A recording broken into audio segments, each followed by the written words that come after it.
قصيدة للشاعر ابن عامر البدارين.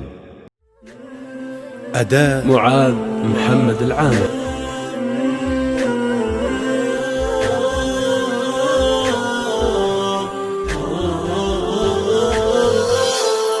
أنا تل قلبي تلتين من أقصى الجوف، على الهون تل الدل وما والرشا بالي، يماهل رشاها والضمايا عليها وقوف، على خوف من صرمات رشاها من الجالي.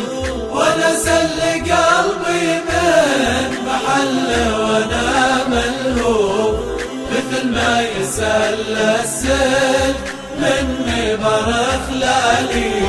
وما غيرت ململ من حياتي تقل مصروف، اهو جسوى سند ما بحالي على حالي.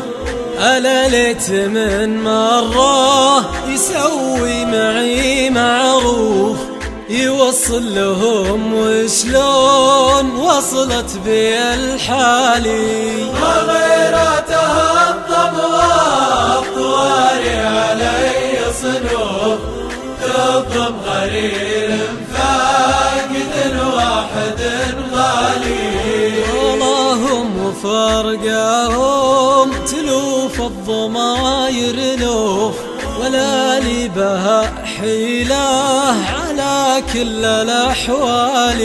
رماني بسهم صابني بيسر السرجوف، تمكن بقلبي مير ما هو قتالي. على وصفها رمز اسمها من 3 حروف، من أوصاف ريمن مرتعارف وضلالي. على الريم من وصفه إلى قبل 3 وصوف، لواحظ وانقو خصرها به تميالي.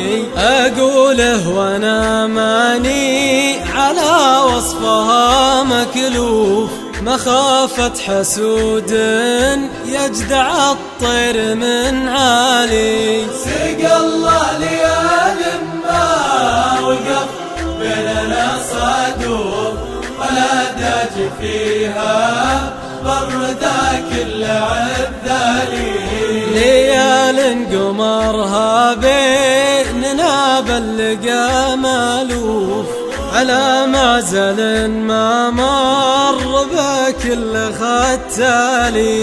وجودي على زين الحلايا ولو بالشوف، أبملى نظر عيني من اللي على بالي.